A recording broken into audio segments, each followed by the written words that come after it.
Oi, oi, it's your boy, the Rafael Fiziev of Middle Eastern states boycotting UFC events if they offer Shamil Gaziev. Jack Slack, it's the Jack Slack podcast, and we're coming at you following UFC Baku. Straight from the oil fields. It was alright.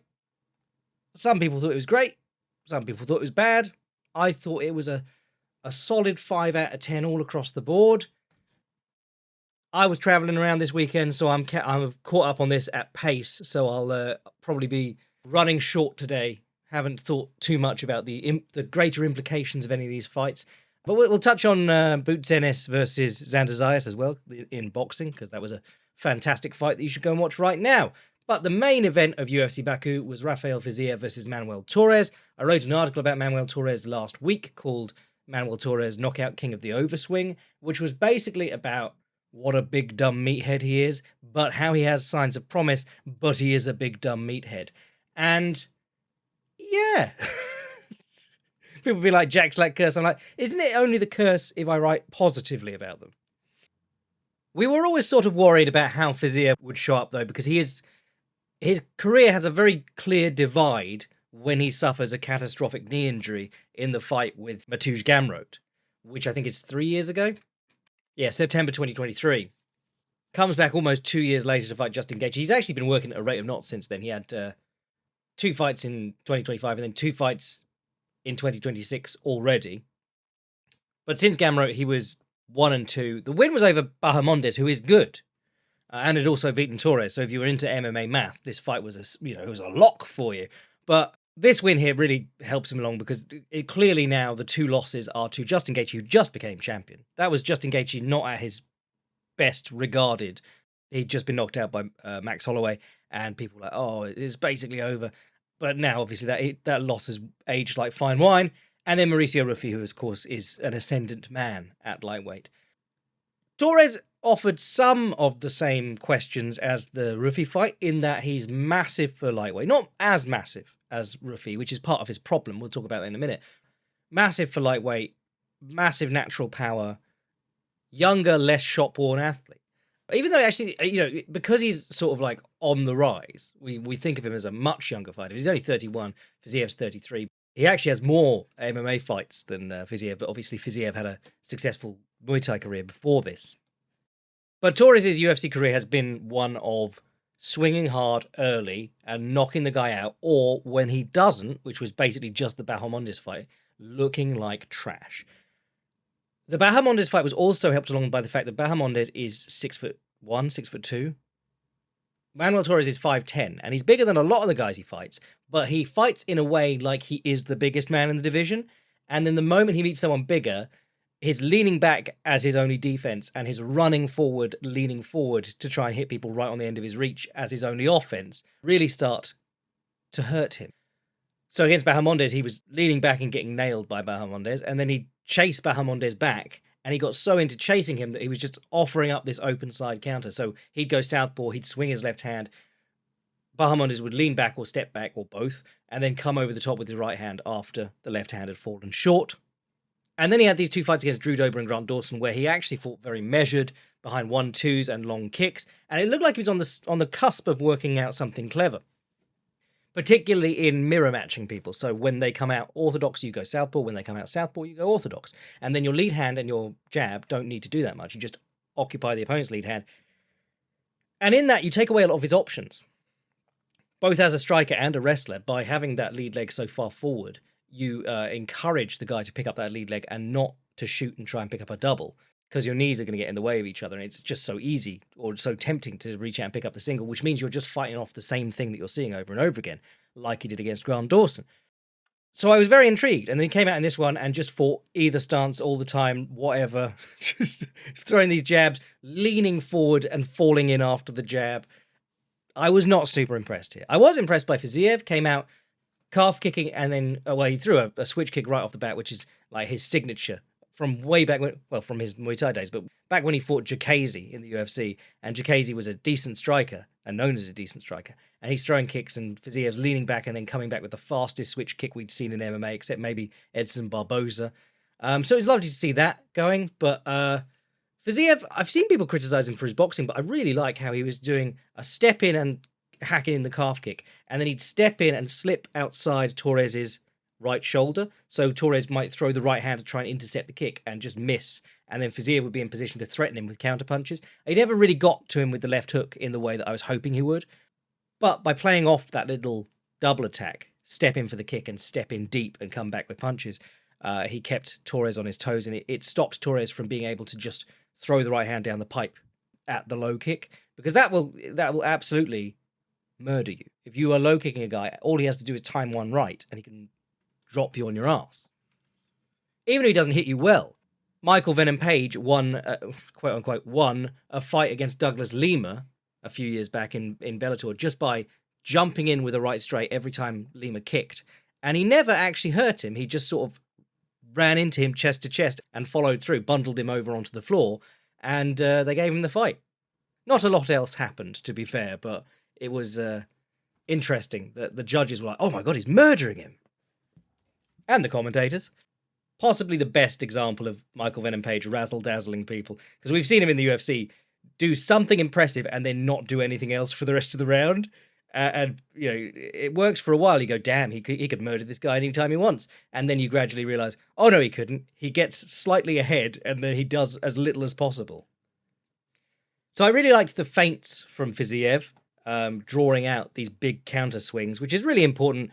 Way back from when I was talking about TJ Dillashaw, Henan Brown, if a guy is going to sell out on counter punches, you've got to make him throw them at air as much as possible, because then he'll either tire himself out and look like an idiot, or start waiting a little bit longer, going, well, I'll just confirm that is a real entry. And then once you start waiting longer, you get hit by things a lot easier. Fiziev mixed in the takedowns early, which is good, because, I mean, he was even taking down Justin Gaethje. He's never been afraid of taking people down. It's a great thing to get people working, because this was like one of the first things of note that happened in the fight. He took Torres down. Torres worked his way up, kneed the groin. Ref came in and said break, and on the break, Torres is already breathing out his arse. He's got, when you look down someone's record and it's all first round stoppages, there is this tendency to be like, well, he's not been tested in a long fight, a long hard fight. And then sometimes that doesn't matter, but I think a lot of people convince themselves it never matters, because a lot of the time, as soon as it gets past minute 2 or minute 3, and they're not just smashing the guy without resistance, guys gas out hard. And Torres was already looking like he was having a horrible time here. I will say that late in the round, Torres started landing his jab well from southpaw, which was the thing that I was saying he should just give up on in my article. I was saying, you know, his jab often gets him into more trouble than it's worth, because he so overextends. And if you watch his fight, go watch the fight and just hit print screen on your keyboard as soon as he throws either his jab or his rear hand to extension, and you'll see his head and shoulders are 2 feet forward of his hips. So I was saying his jab doesn't benefit him that much, and it does get him countered quite a lot. And his length often saves him. So Drew Dober was timing a counter right hook, which he's very good with, but Drew Dober is significantly shorter than Manuel Torres, and he's just like flicking the end of his nose with the right hook, where he would be catching someone else on the chin.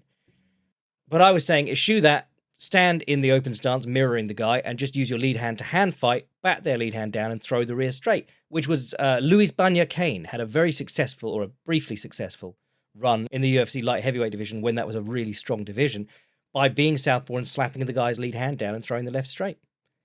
It's southpaw orthodox 101, but it's a great thing to do because you slap the guy's first line of defense and offense out of the way as you step in and punch him. Or just before. Though it went wrong for Sadikov later in the card, and we don't need to talk about that in a minute. He came in bolt upright, he stepped outside the lead leg, slapped the lead hand down, but his head was still exactly where it had been. So the guy punched back, and it just knocked him out. I mean, you know, you don't have control over whether it knocks the guy out, but it was pretty bad that he got dominant foot position, slapped the lead hand down, and still put his face out there on a platter. The whole point of stepping around that lead foot is that you put your head like on their lead shoulder or just outside it, so that you're nice and safe from returns. He has to throw an awkward angled punch with his rear hand. He can't hit you with his lead hand. But anyway, I digress. I liked Torres' jab in this fight in the later first round. He was still leaning on it heavily. But then they come out for round 2. Fiziev opens with a wheel kick, steps into it too. Steps and Torres gives ground, which I did like in this fight, that Fiziev got on the front foot and said, back up. Because Torres is not very good on the back foot. So he came out in the second round, stepped in big. Torres backs up, gets wheel kicks, hits him in the arm. And people were like, well, how could it hurt you if it hits you in the arm or whatever? I think his arm bounced into his head or something like that. I don't know. But his feet were completely level under him, which, if you've never seen DJ versus Demetrius Johnson, that is, versus John Dodson, or actually John Dodson did it to both him and TJ Dillashaw, 2 all-time greats. Both guys who shift a lot in their striking. Now, the downside of shifting and why you don't see it in boxing a lot, firstly, people don't run in and outwards in boxing. It's all much closer. But the other downside is that when your feet aren't in a stance, ready to catch you, you'll see that loads in boxing. Guys get hit and stunned, but their legs catch them. You'll even see guys like sit down under being hit, after being hit, and then their legs go, oh, and they sort of bounce up. If your feet are like directly under you or out of position and you get hit, there's a fantastic chance that you fall down. And once you're down in MMA, guys can jump on you, start hitting you, and you might not be able to get up in time to not have it be a TKO. So DJ got dropped a couple of times shifting in on John Dodson in their first fight, but TJ Dillashaw got dropped shifting in on John Dodson and then stumbled as he was getting back up while John Dodson was hammer fisting him a million times. Never got to his feet again, clearly, suffered a TKO loss.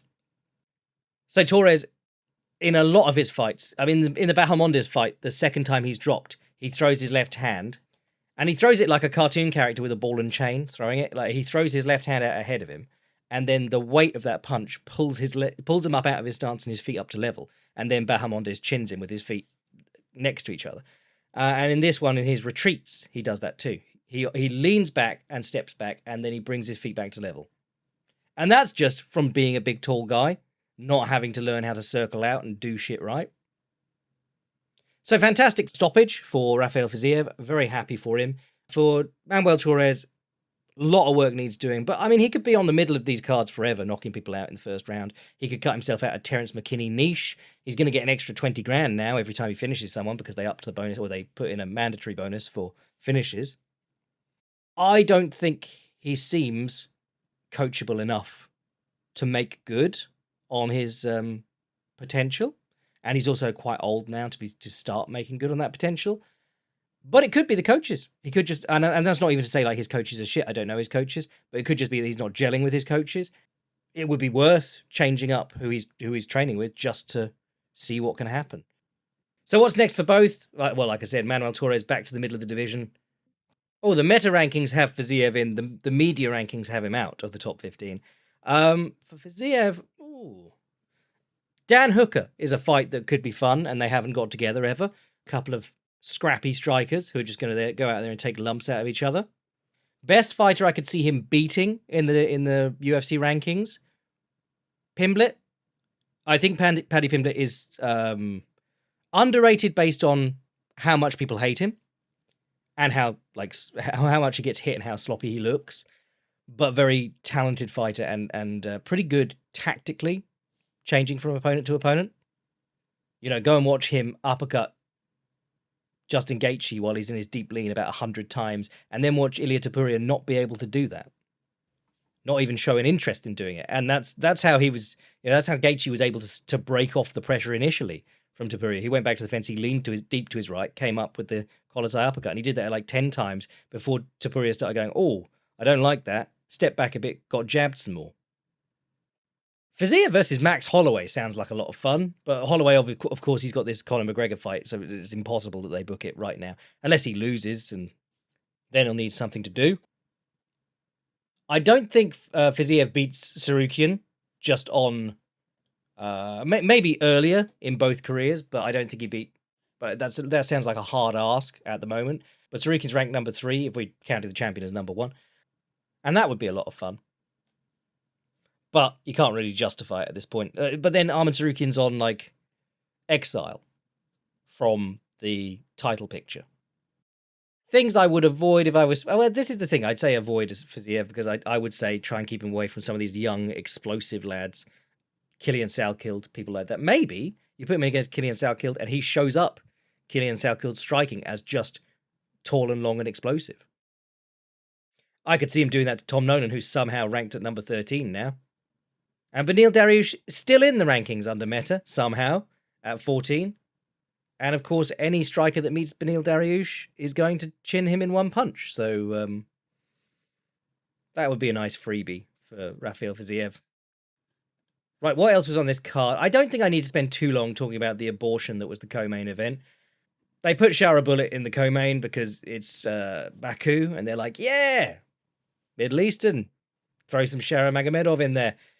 If you don't know, Shara he doesn't fight anywhere with a real commission because his eye is completely fucked. Which makes what he does even more impressive, to be honest. The whole thing about the eye is that you're supposed to have two eyes so that you have depth perception. If you're fighting at a high level with one eye's worth of depth perception, you are something special. But lots of people have done it. Michael Bisping, Harry Greb, one of the all-time great boxers, and then he retired and revealed he had a glass eye and fucked up a generation of boxers coming up because they got much stricter on the medicals. Cus D'Amato, Mike Tyson's coach, couldn't box because he had one bad eye. But he was fighting Michel Pereira. This is the definition of a meme fight. Shara Magomedov, they have gone out of their way to make sure he never fights anyone who will seriously threaten to take him down.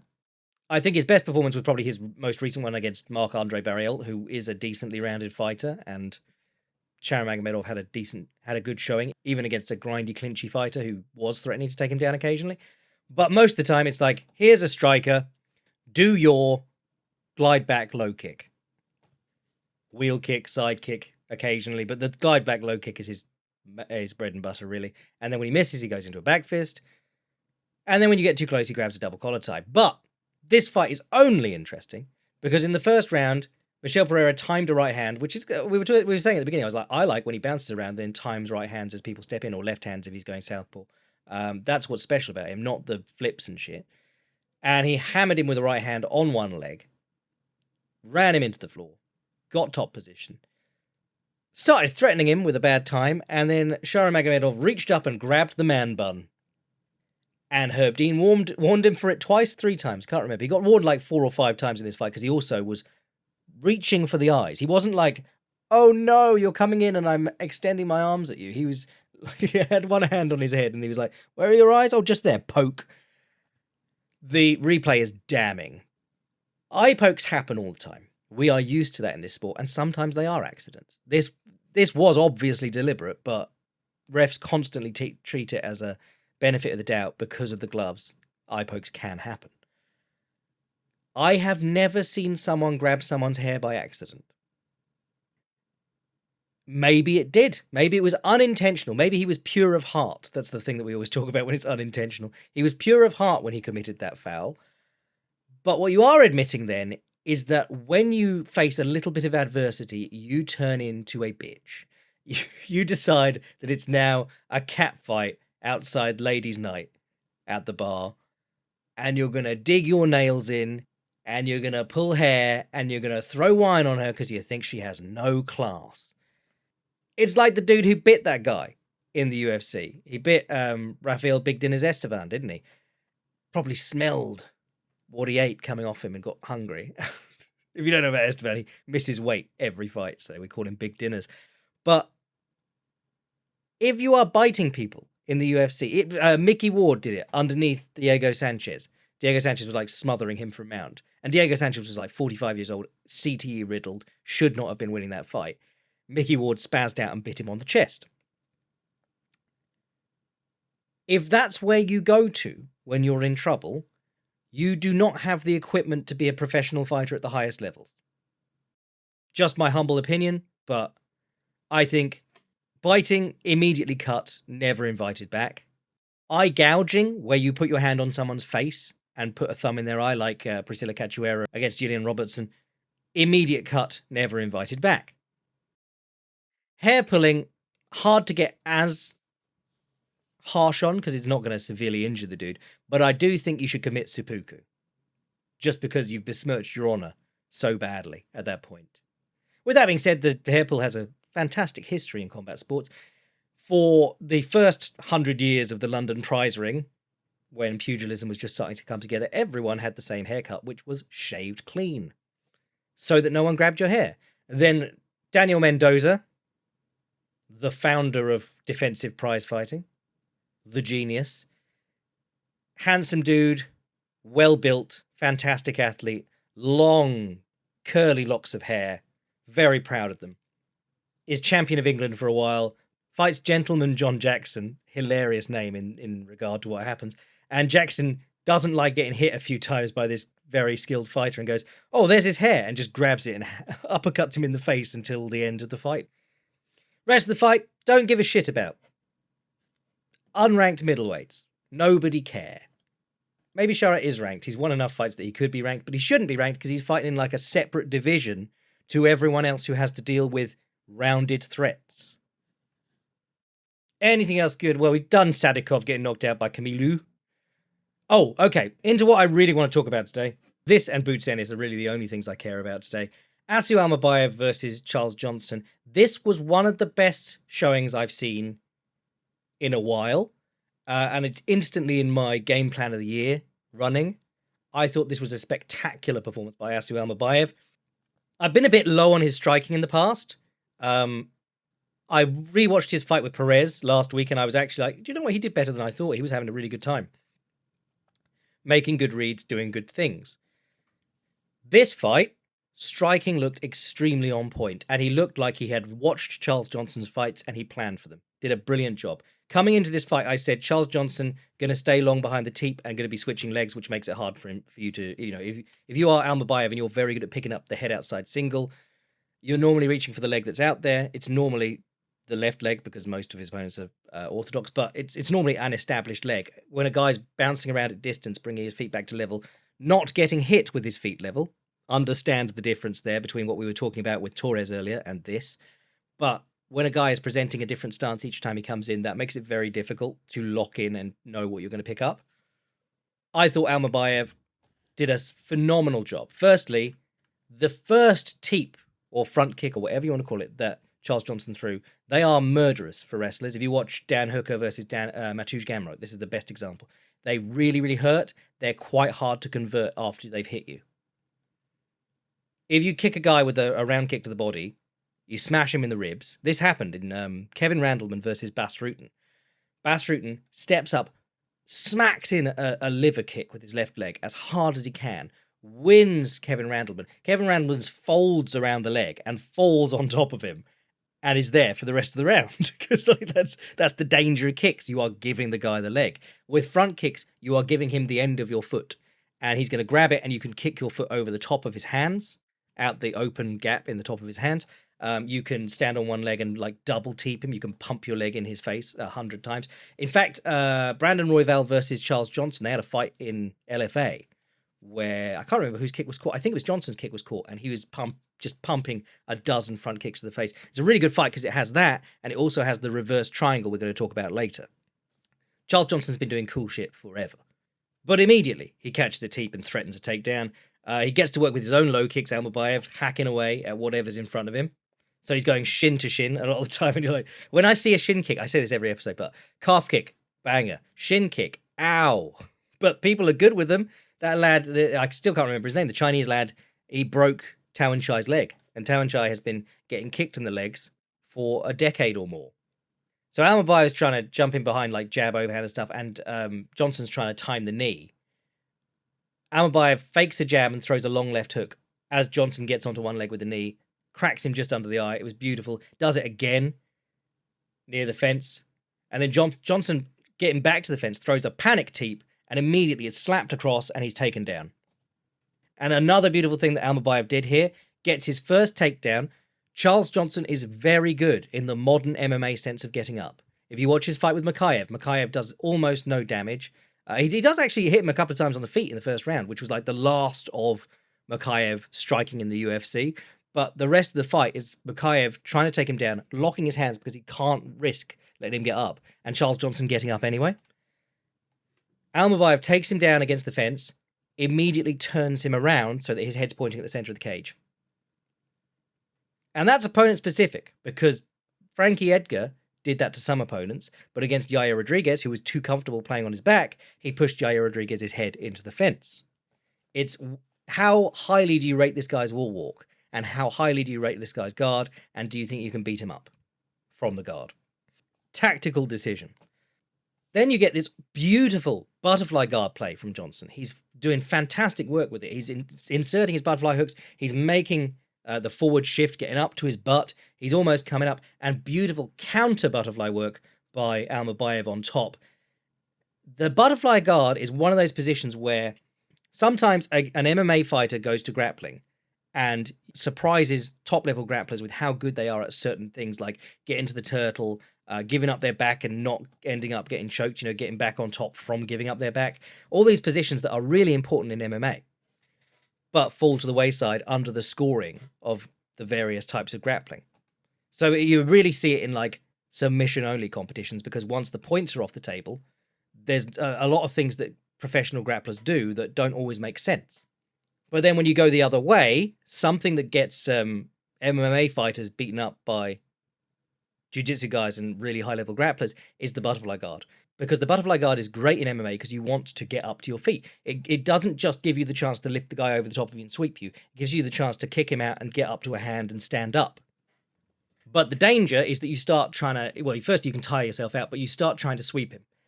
And if you saw Damian Maia... BJ Penn was great at this, but Damian Maia did it later against like more rounded fighters. He'd put them in the butterfly guard. He'd encourage them to try and lift him or sweep him. And as soon as their leg started straightening, he'd just turn his hips and the leg had become a lever, and he'd smash their knees down together on one side into what's called a folding pass or a smash pass. But it's that extension of the leg that gets people killed. So if you watch someone like Adam Wardzinski, who's probably the only really top tier winning world titles guy with the butterfly guard in the gi, though he's retired now, or he's sort of semi-retired, but he's very strict on, I use my hook to pull the guy's hips on top of mine, and then I use my bottom leg to lift our hips together. And very little of it is about extending the leg that you want to lift them with.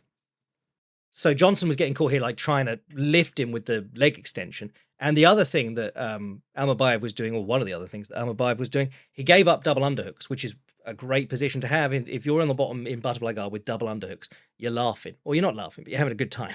But Almabayev reached down and grabbed like the knee pit behind the knee of one of Johnson's legs and just pulled it towards him. And that meant that Johnson could only lean to one side. So you knew exactly where the sweep was going to come from if he could. And it also meant that he couldn't stand up, which is the other great part of butterfly guard. If you get double underhooks, you get up to your butt, you can put a hand to the floor and stand up. If you can't lift your leg out, if the guy's holding on to the knee pit, a term I've just coined, but if you're doing a snatch single or something like this is an old trick, grab like the tendon behind the knee. If they grab that, really hard to do. So then it hit this cool dynamic of Charles Johnson working his arse off to do cool butterfly sweep attempts and stand-ups, and Almabayev riding the sweep attempts, threatening to pass, and then when Johnson started getting up, he grabbed the front headlock and started pulling him back down. Another great thing in this fight, Almabayev using the inside trip to set up shots, or not shots, but leg attacks. This is something that the Satiev brothers, all-time great wrestlers, used to do, particularly Adam Satiev. We talk about this every time, but Buvazar Satiev won the most Olympic golds for freestyle wrestling of anyone, and is considered the GOAT. His brother Adam was the same size and fought up in weight so that they weren't in the same weight class. A lot of people think he was better. And he used to hit this inside trip where you step inside and you drop to your knee. And it's a good trip. Like, Henry Cejudo's amazing at it. He got DJ down a number of times with it. It gets people down and it puts you straight in their closed guard. It doesn't really give you a lot. It just puts you in their closed guard. But if the guy is an elite wrestler with elite balance, he's going to lift that leg and try and step back. And that's where Adam Satiev would stand up with the leg and continue into a single. He'd often be like holding the head at the same time too. He'd just like run through people in a double leg, single leg, some kind of leg attack off this judo trip to start with. So it was awesome to see Almabayev doing that here. He hit a beautiful one in the first round, inside trip, grabbed the leg as Johnson took his weight off it and tried to step back, ran up, put it on his shoulder, kicked out the other leg, perfect takedown. And then in the second round, I think he went front headlock, tried to snap him down by sprawling, and Charles Johnson managed to stay standing. And then as Johnson stood up, he let go, went for the inside trip, couldn't complete it. But it was, just lovely to see. Really beautiful chain wrestling throughout this fight. I think it was the third round, Johnson threw a knee, he grabbed it, and he did his crackdown, which is a head outside single, putting them down on the hip. It just really lovely stuff from Almabayev in the grappling. But this is the thing he always does. He's always brilliant in the grappling. It's his striking that really impressed me in this one. The faking the jab into the left hook, that worked throughout the 3 rounds for him. The spinning back kick and the wheel kick, those had looked good against Perez, and he was doing them here. And what I really like is they're a great choice because he's such a small fighter. This is unavoidable when we're talking about Asu Almabayev. He's too small for the weight class. If you watched him get bullied by Cup, it's a physicality and size thing, and he sort of has to make up for it with great technique and ideas and chaining things together. There was a great one where he hit a back kick. He hit a back kick in the first round, then he hit a back kick in the second round, but it went low. And Johnson was like, oh, my dick. And they did the break. And immediately as they restart, wheel kick from Almabayev, which is just the right level of exploiting an advantage that you gained off a foul.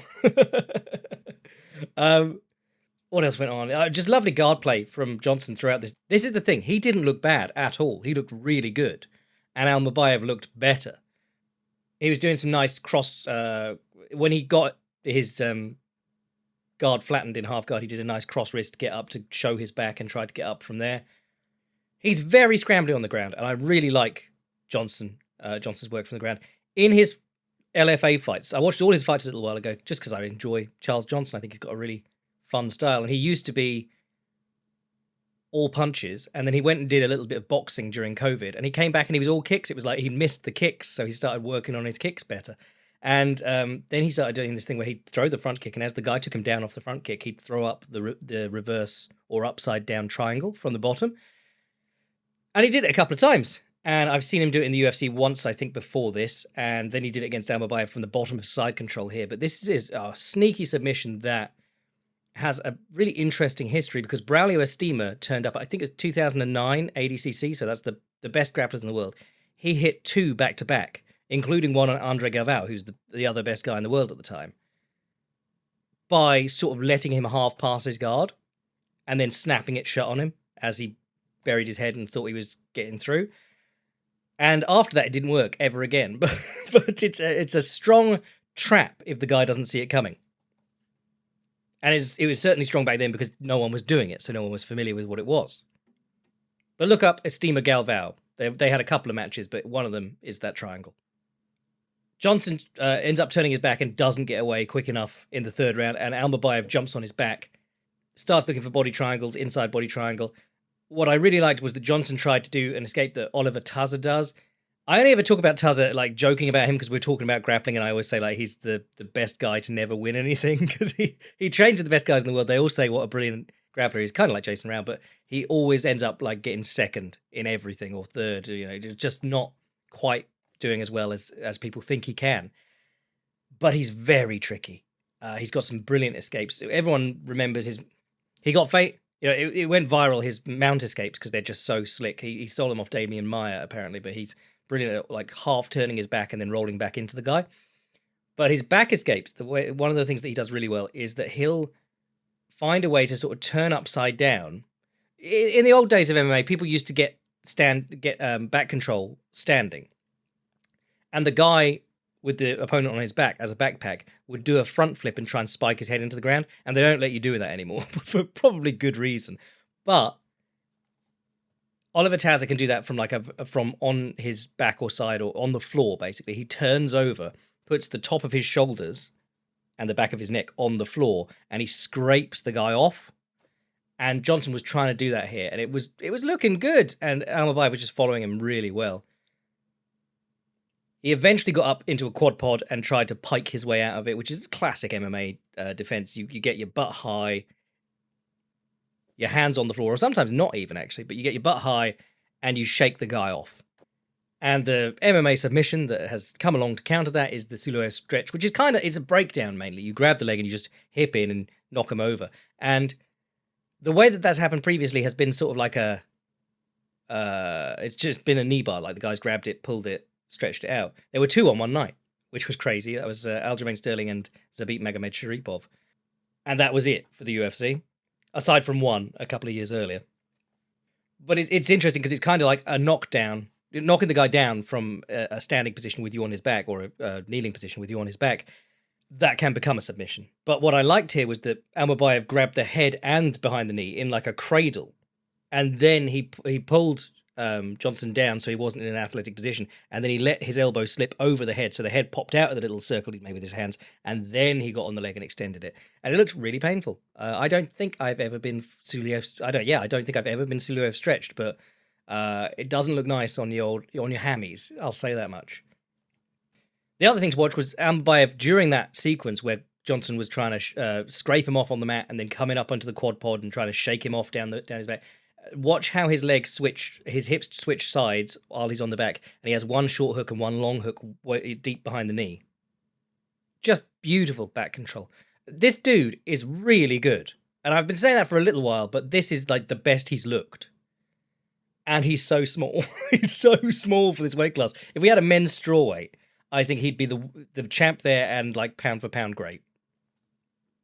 But brilliant game plan from the striking. His grappling is just him being awesome at grappling and what he does a lot of the time anyway, but just the striking into it, handling Johnson where he was supposed to be I thought he was going to be a really big issue. And the other thing, great ring cutting. Tiny little man cutting off the cage beautifully. And this was the big cage because they were on tour. And I watched guys in the little cage utterly failing to cut the cage. Anything else worth talking about from that card? Donchenko was fun. I particularly like his step-up lead leg calf kick, which we're always talking about. If you can calf kick off one side, you need to be able to step up calf kick because that's your only calf kick from the other side. And if the calf kick works well, the opponent will change stances. Or you'll meet someone who fights in the other stance anyway and be useless. Like Pedro Munoz always was. He only ever had the calf kick and then just could not do it from the other leg. And I like Donchenko, the way he was retreating. I mean, he's a big banger, and people were taking note of the fact that he was just beating this guy down going forwards. But from orthodox against a southpaw, he'd retreat back to his right and stretch out the opponent's left hand and then come back with his right hand to the body, which is, classic sort of open side counter stuff. But he'd also take a full step back to his left into orthodox and weave his head low. And that was working really well to take him away from punches and get him onto the southpaw stance, and then he'd come back from there. That was really cool. Yeah, lots of cool stuff in that fight from him.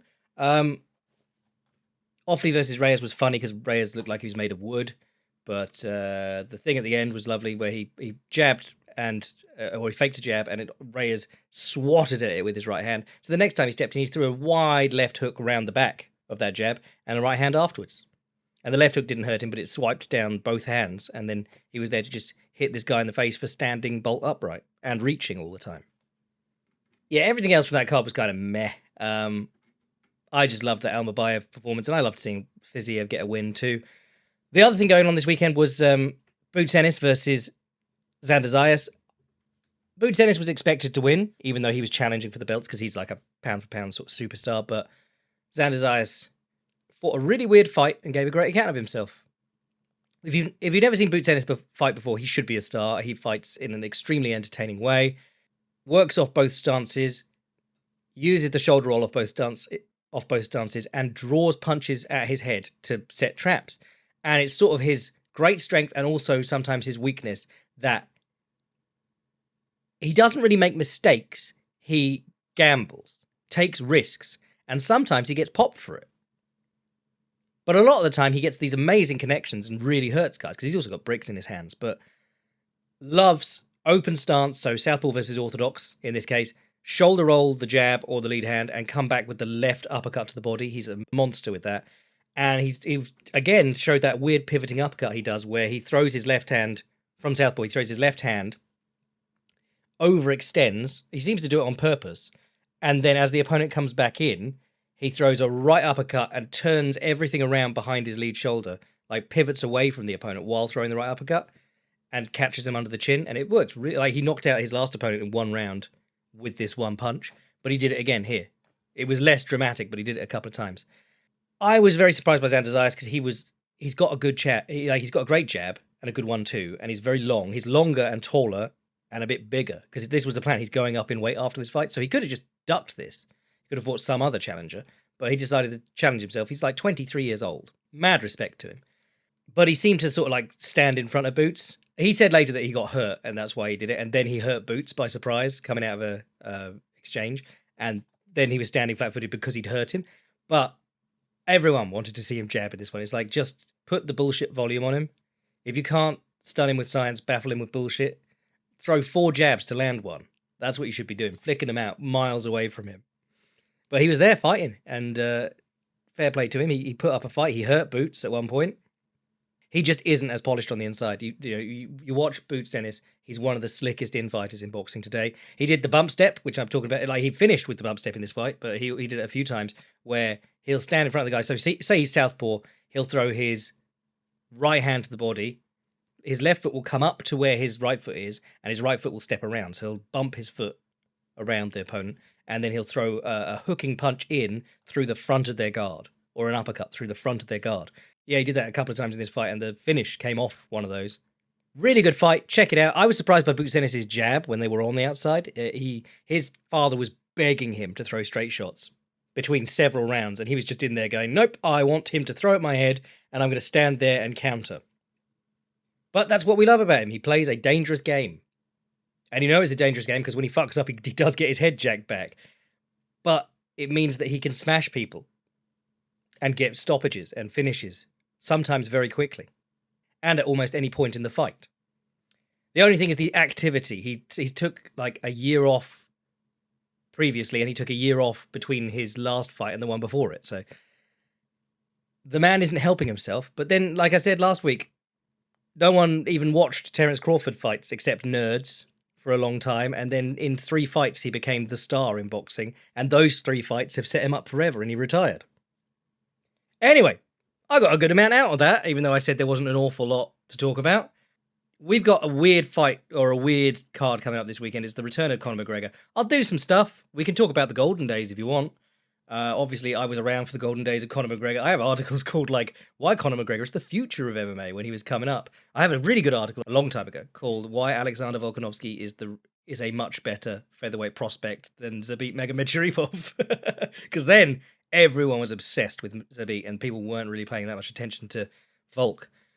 Done tons of shit article titles too. I'm not just here to suck my own cock, but I've written a lot about Conor McGregor, and I haven't had a chance in a while to write about, like, it's kind of thrown off by all the stuff he's done since, but I'm still very sad that things played out the way they did. That basically since 2016 when he won that belt, the second belt against Eddie Alvarez, basically he checked out. Not saying wasn't motivated or, giving him any excuses, but like that's the end of serious Conor McGregor. I was surprised like at moments in the Khabib fight, but once he'd gone to boxing, once you've got like $500 million, how are you going to come back when the UFC's paying you like $7 million a fight? Everything he's done since then has been like a momentary, oh, I'm back and I'm serious about it. Oh, no, I'm not. But back when this guy came along, like it was very clear how talented he was. And if that period had gone a little bit longer, whether it was featherweight Conor or Conor just after the Eddie Alvarez fight, if that had gone a little bit longer, I'd have loved that. But dude did the Muhammad Ali exile for the worst possible reason. Well, I mean, from a fighter pay standpoint, it's the best possible reason to go and get a load of money, but not quite as noble as refusing the draft for Vietnam. Anyway, I'm your boy Jack Slack. We'll talk about something cool later this week, and sign up to Patreon to get in on that. Support the podcast, be a boy. We got over 150 articles and lots of extra podcasts I do, because I do one every week. And it's just a fun place to be. Definitely not talking about that schlub fest between Nascimento and Abdulayev. Bless.